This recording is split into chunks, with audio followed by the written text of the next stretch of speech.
Today, we're going to talk about something that, on the surface, is just a simple story about a few guys in a driveway.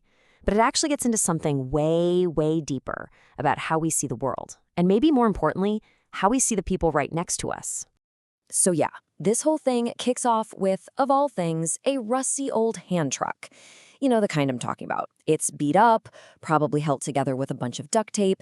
It's the kind of thing you'd find in literally any garage and never, ever give a second thought. And yet, this one simple object becomes the catalyst for what's basically an impromptu neighborhood trial. It forces this confrontation that just completely peels back the curtain on our own snap judgments and the hidden battles people are fighting right under our noses. Okay, so let's set the scene. Picture this. We're in a regular suburban driveway, and a really simple chore is about to get, well, really complicated. So, who's involved here? First, you've got Tom. He's the guy with a broken appliance he needs to move. Then there's his neighbor, Rex, a bearded, no-nonsense kind of fella. And finally, there's Tim. He's visiting from Michigan, and he's been staying at his mother-in-law's place for the last 5 months. So here's how it all goes down.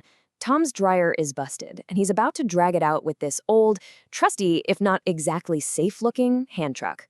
Right away, Tim, the visitor, points out how beat up the thing is, asking if it can even handle the job. You know, a simple observation, right? Well, not for long. And this is where the whole vibe shifts. What starts out as a chat about a hand truck suddenly turns into this unofficial trial of Tim's character, with Tom and Rex acting as judge, jury, and prosecution.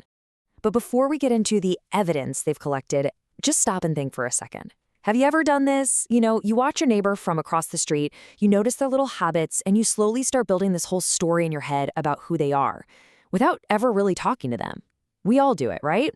See, in Tom and Rex's eyes, they've been watching Tim for months, and the evidence against him is overwhelming. They see a guy who just sits there while everyone else is working, a guy who totally ignored a neighbor's sprinkler that was flooding their lawn. He makes these annoyingly obvious comments. He never, ever offers to help with any physical labor. And to top it all off, he's letting his mother-in-law's prime riverfront property just fall apart. And Rex just sums up their whole verdict with this one powerful line. For him, it's black and white. You are what you do. And from what they've seen, Tim doesn't do much of anything useful. So, case closed. But of course, you know that's not where the story ends. Now we're going to hear the other side of it. And, well, it changes absolutely everything. And here's the question that flips the whole thing on its head. Because what Tom and Rex have is a list of observations, a list of actions. What they don't have is the context. They don't have the why behind any of it. And then, finally, when he's basically pushed into a corner, Tim reveals the story they couldn't see. He just comes out and says it. He thinks he's depressed, that he feels completely stuck. And that one sentence, it reframes everything they thought they knew about this guy. And then the story just comes pouring out.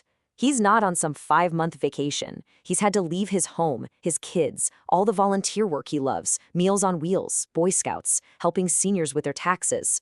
Why? Because he's stuck babysitting his almost 90-year-old blind mother-in-law who refuses to move closer to them. He's caught in the middle of this awful family drama, and he feels like he has absolutely no control over his own life. He's not lazy, he's completely trapped. Oh, and get this, for a final little ironic twist, the guy they decided was a useless layabout used to be an IRS agent. He worked corporate tax fraud cases. Yeah, not exactly the resume of a man who avoids hard work.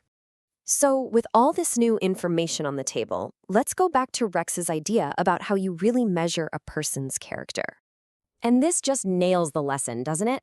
Rex's definition was actually spot on, but his application was completely wrong. He judged Tim in what he thought was a time of convenience, some guy on a 5-month Florida vacation. The reality was that Tim was in the absolute thick of a moment of challenge and controversy, sacrificing his entire life for his family. I mean, just look at this contrast. Every single negative label they slapped on him was just a total misreading of a much deeper, more painful struggle. What they called lazy was actually sacrifice. What looked selfish was really a symptom of depression and feeling powerless. The man they wrote off as worthless was in reality doing something pretty admirable, even though it was clearly taking a massive toll on him. So, With all the cards finally on the table, you can just feel the tension break. And what happens next is just a perfect ending to all this neighborhood drama. So once Tim has shared his story and everyone just kind of takes a breath, he does something completely unexpected. He tells Tom that his mother-in-law is getting new appliances and hey, Tom can just have her old dryer. It works perfectly and it's free. And just like that, the original problem that started this whole mess is solved. And the story wraps up with this fantastic callback. Tim makes another one of his obvious comments, and when Rex hits him with that old joke, there's your sign, for stating the obvious, it's not an insult anymore. It's an inside joke. It's a moment of connection. They went from being judgmental strangers to just being neighbors. So as we finish up here, the takeaway is simple, but man, is it powerful. It really just leaves us with this one question to think about in our own lives. The next time you find yourself sizing someone up based only on what you can see, just take a second and ask yourself, who in my life might have a story that I can't see?